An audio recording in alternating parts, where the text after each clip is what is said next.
कुछ की जो रफनेस होती है वो इतनी ज़्यादा रफ होती है कि हम उसको इजीली देख भी पाते हैं और फील भी कर पाते हैं टच करके। While some are smooth can not be seen or felt easily. कुछ स्मूथ होती हैं, उसमें रफनेस तो होती ही है लेकिन हम उसको देख नहीं पाते, उसको टच करके फील नहीं कर पाते easily. In the cases of surfaces which appear to be smooth to the naked eye. जब हम अपनी आंखों से देख रहे हैं, नेकेड आई हमने कोई इंस्ट्रूमेंट यूज़ नहीं किया तो हमें वो स्मूथ दिखाई देते हैं। The roughness of the surface can be seen only with the help of a microscope. तो जो इतने छोटे छोटे से रफनेस है कि हमें बिल्कुल माइक्रोस्कोप का यूज़ करना पड़ेगा उसकी रफनेस को देखने के लिए। The roughness of the surface can be seen through a microscope in the form of the tiny hills and valleys. तो जो माइक्रोस्कोप में देखेंगे कि कुछ तो वैलीज है, इस तरीके से खड्डे हैं, कुछ हिल्स के तरीके से बहुत छोटे छोटे वैलीज और हिल्स हैं। When an object, say a wooden block, is pulled over the other, say a wooden table, जब एक वुडन ब्लॉक को वुडन टेबल पे हम इस तरीके से मूव कराएंगे, these tiny hills and valleys present on both surfaces in contact get entangle with the each other. वो आपस में एंटेंगल हो जाएंगे, फंस जाएंगे। The interlocking of the two surfaces opposes the motion of the one object over the other. ये इसके motion को रोकेगा, ये इसके मोशन को रोकेगा। And give rise to the frictional force. जिससे कौन सी फोर्स लगेगी? फ्रिक्शनल फोर्स लगेगी। Shows the highly magnified diagram of the surfaces of the wooden block and the wooden table in contact with each other। तो आपको देख के लग रहा होगा the two surfaces tend to interlock with each other due to the presence of tiny hills and the valleys on them and opposes the motion. This is a expanded view of a part of the surface in contact, right? Let's start with the spring balance. Spring balance क्या होता है? The spring balance is a device used to measure the force acting on an object. कि कोई object है उस पर कितना force लग रहा है वो ये मेजर करता है, that is a spring balance. It consist of a spring, इसमें एक स्प्रिंग होता है enclosed in a metal case, एक मेटल केस के अंदर ये स्प्रिंग लगा हुआ है। The spring balance works on the principle, किस प्रिंसिपल पे काम करता है? Of stretching the spring when force is applied. तो ये जो स्प्रिंग है ये ऐसे स्ट्रेच हो जाता है जब उस पर फोर्स लगता है। The extent by which the spring get stretched is a measure of the applied force. कितना वो स्ट्रेच हुआ है वो ही मेजर करता है कि उस पर फोर्स कितना लगा है। This stretching of spring is indicated by the pointer. एक पॉइंटर लगा होता है जिससे ये इंडिकेट करता है कि कहाँ पर स्प्रिंग स्ट्रेच होकर पहुंचा है। And the reading correspond to the pointer on the scale gives the magnitude of force. अगर जैसे 600 400 पर है तो ये मैग्नीट्यूड ये कितना बताता है कि 400 का इस पर फोर्स लग रहा है न्यूटन का। ठीक है, now come to the types of friction. The force of friction ये बहुत इंपॉर्टेंट है, बहुत ध्यान से समझना। The force of friction is of 3 types. कितने टाइप्स का होता है फोर्स ऑफ फ्रिक्शन? 3 टाइप्स का, स्टैटिक, लिमिटिंग और kinetic. Static friction, limiting friction और काइनेटिक फ्रिक्शन। अब स्टैटिक का क्या मतलब होता है? रुका हुआ, है ना, रुका हुआ फ्रिक्शन। इसका मतलब क्या है? The opposing force that comes into play when one object tends to move over the surface of another but the actual motion has not started is called the static friction। देखो ये चीज़ है, ये मैंने मान लिया ये बहुत भारी चीज़ है, इस पे रखी है ग्राउंड पे। तो जब ये बहुत भारी है मैंने इसको स्टार्ट किया मूव करना, तो जब स्टार्ट किया ही है लेकिन उसने मूव नहीं किया, फोर्स लगाना पड़ता है ना जब आपको बहुत भारी कोई भी चीज़ है उसको मूव करना है, तो आपने फोर्स लगाया लेकिन वो मूव स्टार्ट ही नहीं हुआ, तो वो रुका हुआ की वजह से जो फोर्स लगता है, फ्रिक्शन लगती है, उसको बोलते हैं static friction. The opposing force, वो अपोजिंग, अब कौन लगा रहा है स्टैटिक फ्रिक्शन? ये ग्राउंड लगा रहा था।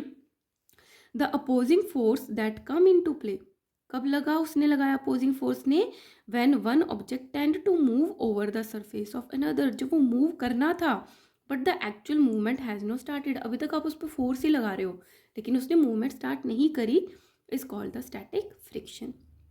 इट प्रिवेंट्स, अब इस फ्रिक्शन का मतलब क्या होता है? जब आप ये बहुत भारी चीज़ खींच रहे हो, मूवमेंट अभी स्टार्ट नहीं हुई, तो ये क्या करता है कि उस पर मूव नहीं होने दे रहा and does not allow to object to slide open one other.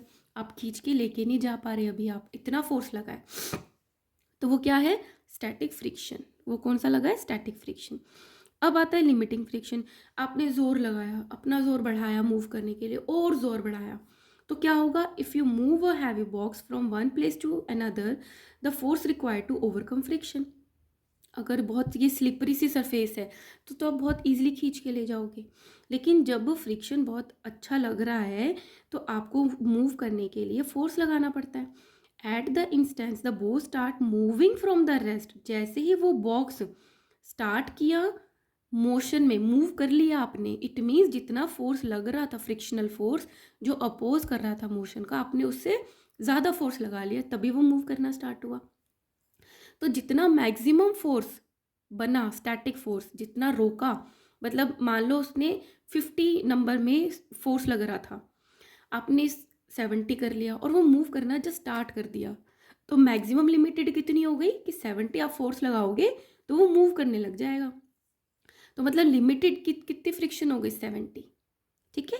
So if you move a heavy object from one place to another, the force required to overcome friction at the instant the box start moving from the rest, वो move करना start कर दिया, is a measure of limiting friction. इतनी limit तक आपको force लगानी पड़ेगी तब जाके वो फ्रिक्शन खत्म होगा और आप मूव कर पाओगे। The static friction at it stage is maximum, तब तक वो रोक पा रहा था स्टैटिक फ्रिक्शन, उसके बाद नहीं रोक पाया। So the maximum value of the static friction is called the limiting friction. तो जितना वो रोक पा रहा था, मैक्सिमम फ्रिक्शनल फोर्स थी, वही उसकी लिमिटिंग फ्रिक्शन है। Hence, limiting friction is a maximum opposing force that come into play when one object is just at the verge of moving। कि अब आप वापस अब थोड़ा सा और फोर्स लगाओगे तो वो मूव कर जाएगा, एट द वर्ज, किनारे पे है, of moving over the other surface of the another object. तो वो क्या हो गया, इतनी लिमिट है उसकी फ्रिक्शन की, राइट। अब काइनेटिक फोर्स, काइनेटिक कब आता है, जो मूव करता है ना। अब क्या हुआ, व्हेन वी इंक्रीज, अब हमने 71 फोर्स लगाया, 72 लगाया, तो जब हमने इंक्रीज करना स्टार्ट किया, the applied force slightly beyond the limiting friction.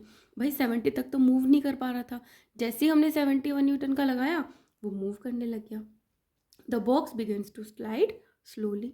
This does not mean that the friction is disappeared. अब इसका मतलब ये नहीं है कि आपका बॉक्स मूव करने लग गया तो जो फ्रिक्शनल फोर्स था वो गायब हो गया, नहीं। It only means that applied force is now greater than the force of limiting force. इसका मतलब ये है कि अब आप जो फोर्स लगा रहे हो वो लिमिटिंग फोर्स से ज़्यादा है। आप 75 न्यूटन लगा रहे हो, लिमिटिंग फोर्स थी 70। The force of friction at this stage is called the kinetic friction. जब मोशन में आ गया ऑब्जेक्ट तो वो फ्रिक्शन को आप बोल दोगे, सेम फ्रिक्शन को काइनेटिक फ्रिक्शन।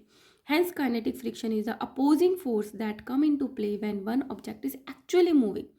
Static में तो रुका हुआ था, लिमिटिंग में मैक्सिमम स्टैटिक फोर्स हुआ, काइनेटिक में वो फ्रिक्शन है जो वो मूव कर रहा है, when one object is actually moving over the surface of another object. Now, there are two types of kinetic friction. अब जब आप मूव कर रहे हो, मूव हो रहा ऑब्जेक्ट, तब 2 टाइप्स की फ्रिक्शंस लगती हैं, sliding friction and the rolling friction. आपको नाम से समझ आ रहा है, स्लाइड मतलब आप खींच के ले जा रहे हो, रोलिंग मतलब आपको रोल करके ले जा रहे हो। स्लाइडिंग फ्रिक्शन क्या होता है, the opposing force that come into play when one object is actually sliding over the surface of another object is called the sliding friction. For example, when the log of the wood is moved on the flat surface, आप खींच के ले जा रहे हो, it slides.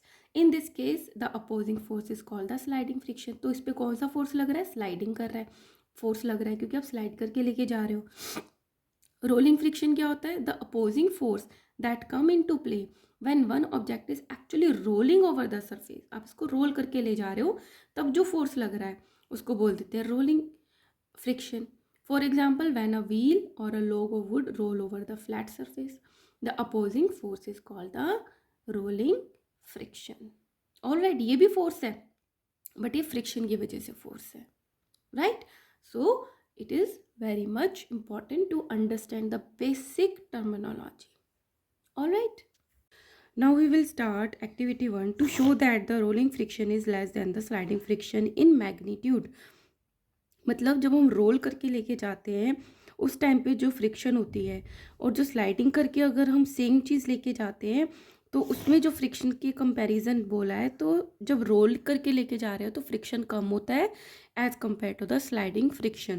तो एक activity है, things needed a wooden block एक वुडन ब्लॉक लिया और स्प्रिंग बैलेंस जिससे हम फ्रिक्शन का पता करते हैं, वेट का पता करते हैं, a wooden table and the 3-4 pencils. Method: place a rectangular wooden block with a hook attached to the one side on the smooth table top. ये इस तरीके से करना है कि आपने एक वुडन ब्लॉक लिया और उसको एक तरफ से जुड़े रहने दिया, ठीक है. Attach the spring balance to its hook and gently pull the spring balance in the horizontal direction. और जो उसकी हुक है उसके साथ स्प्रिंग बैलेंस अटैच किया और उसको हॉरिजॉन्टली पुल किया. So note the reading of the spring balance कि कितना फोर्स लगा, उससे वो पता चल जाएगा. Now repeat the same by placing the 3-4 pencils parallel to each other under the wooden block. उसके बाद आपने क्या किया कि उसके नीचे की तरफ एक दूसरे के पैरेलल करते हुए 4 पेंसिल्स रख दी, एक्टिंग एज अ रोलर, जिसने रोलर्स का काम किया. अब फिर से उसको पुल करेंगे बैलेंस को, स्प्रिंग बैलेंस को. फिर से हम रीडिंग को नोट करेंगे तो क्या पता चलेगा. सो यहाँ पे गिवन है वुडन ब्लॉक है, जब उसको हॉरिजॉन्टली पुल किया तब उसकी रीडिंग नोट करी तो लगभग 20 है. और वुडन ब्लॉक के नीचे जब हम पैरेलल में पेंसिल्स रख देते हैं फिर उसको पुल करके देखा तो उसकी जो रीडिंग है लगभग 10 है. तो इसमें जो अप्लाइड फोर्स लगा वो कम लगा, इसमें ज़्यादा लगा, जबकि वुडन ब्लॉक जो था वो सेम वेट का था. So observe, you notice that the force required to pull the wooden block in B is less than in a A. Conclusion, the rolling force is less than the sliding friction. It's a rolling friction is less than the sliding friction. So whenever possible, sliding friction is replaced by the rolling friction. तो जहाँ जहाँ हमें possibility हुई हमने sliding friction को rolling friction में convert कर दिया. This is achieved by using wheels, ball bearings, roller bearings, etc. जिसमें हमने wheels लगा दिए, ball bearings लगा दिए और roller bearings लगा दिए, जैसे इसके नीचे wheels. Children love to play roller skates to feel the adventurous fast motion. जब आप स्केटिंग करते हो, स्केट्स को यूज़ करते हो तो मोशन फास्ट मिलता है क्योंकि फ्रिक्शन कम हो जाती है.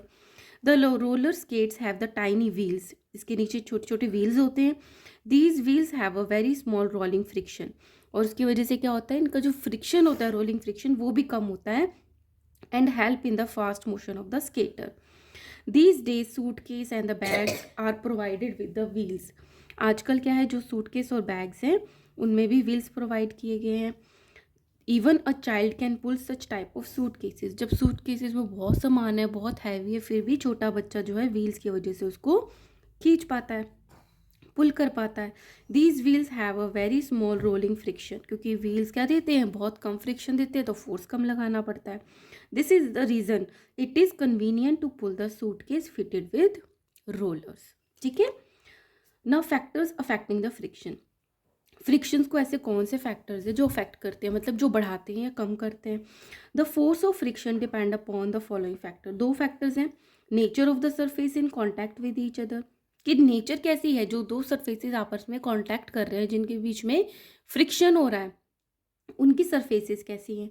रफ सरफेसेस मोर फ्रिक्शन, अगर सरफेसेस रफ होंगी तो इट मीन्स फ्रिक्शन बहुत ज़्यादा होगा. स्मूथ सरफेसेस लेस फ्रिक्शन, अगर दोनों की सरफेसेस या एक की सरफेस स्मूथ होगी तो फ्रिक्शन कम होगा. The weight of the object, जो ऑब्जेक्ट है उसका वेट कितना है. More weight more friction, less weight less friction.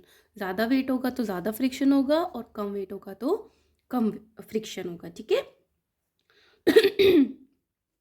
So in the next video we will start with the fluid friction. So here I am stopping this video guys. So take care and bye bye.